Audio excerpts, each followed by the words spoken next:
And we are back. Ladies and gentlemen, welcome into the Hangout, Canada's home for talking hoops.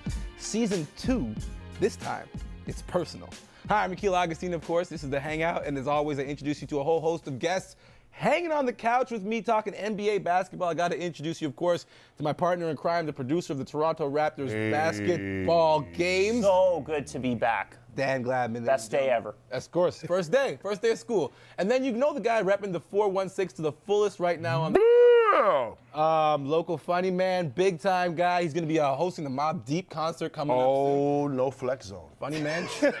No flex zone. And then the player of the bunch, Mr. YouTube, me, of course, my main man, Marlon Palmer.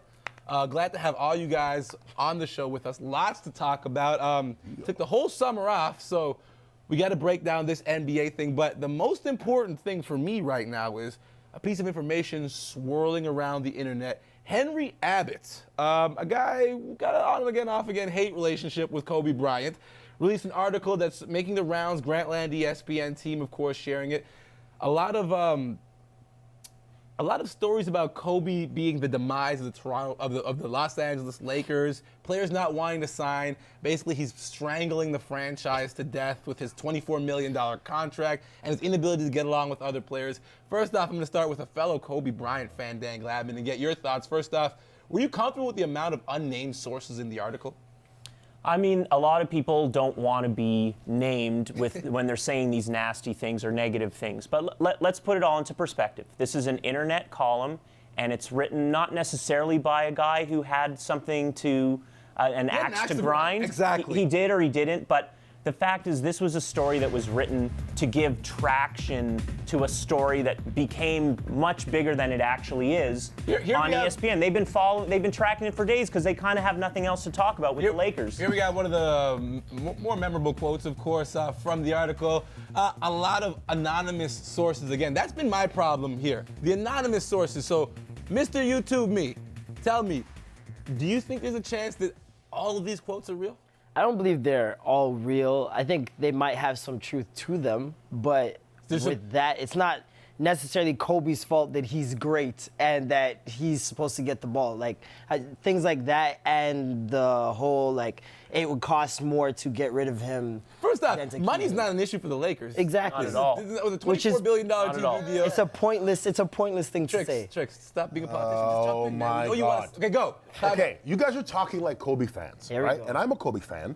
Listen, I'm not saying that the article's totally true, but there were some truths in the article. What were the truths that you identified? Some of the truths were that he did not get along with key players, and some of those players did not come back because of Kobe. Now Hold on, but to say, let me finish. But to say that he was the demise, yes, I think is a little much. To say he's the demise is too much. Yes, he didn't get along with Shaq. We all know that. Yes, he didn't get along with Pau Gasol at times. Yes, he didn't get along with certain players.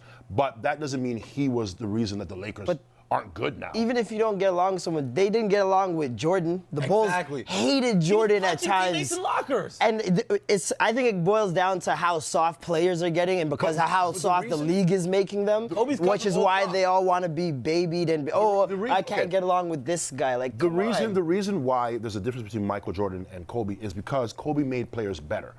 Michael made players better. And I'm not saying that Kobe didn't do anything in his legacy. He's a great player. He's going to go down as one of the greatest players. We all know this. But Michael Jordan made teammates better.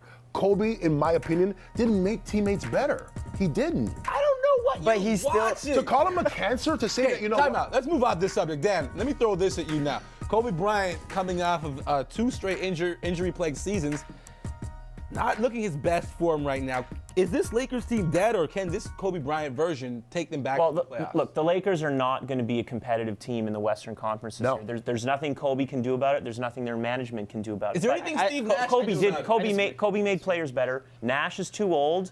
He's only in the league still because he's got a contract. And Kobe just doesn't really have a lot of help, and he's older, and the injuries. It's too much to ask them to be even a top 10 team in the West this year. Okay, who did he make better? Why does he have to make anyone better? Just answer the question. He wins championships. He made Pau Gasol. He made Pau Gasol better. He did not make Pau Gasol better. What? He made Pau Gasol better? Until he joined the Lakers. Did you know who Devin George is?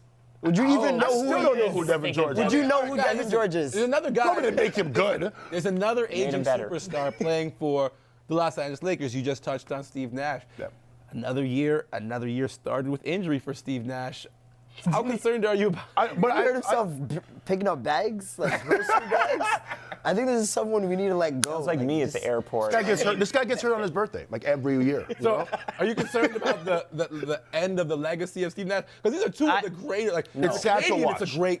It's sad to watch, but he's old. His That's a lot legacy, older. his legacy's set. What's happening now isn't going to alter his legacy. So why is He's what's going happening to the now Hall of change Fame. It's like Absolutely. watching Legacy. Jay-Z It shouldn't trying be. to It make shouldn't. albums over again and beat whoever's current right now. Yeah. The kids are gonna find whoever's current right now hot, That and you're Watch the not. Throne gonna be album is hot. kind of hot, man. Some agree, some don't. It's the truth. But it's the truth. It's like it's like someone trying to hang on to something a little bit too long. We saw it with Jordan. We saw it with a number of players. You know, We see it with LL Cool J. Listen, I just want to see him Stop suit it. up for Canada then. If he's gonna work that hard to suit Yeah, up. for but do an Akeem Olajuwon, just come over, end it It's the same when we here. watched Michael Jordan on the Wizards. It was painful to watch, but it was Jordan. It was hard, but you know? wanted All to right. see it. Okay, listen. Now that we've gotten to Jordan on the Wizards, I know that this segment is over. It's time to go to commercial break. We still got to talk about Canada's team, man. The Toronto Raptors, Wednesday the 29th. The season kicks off. We'll be breaking down your Toronto Raptors' chances and looking at that bench mob they got right now. Hangout, back after the break.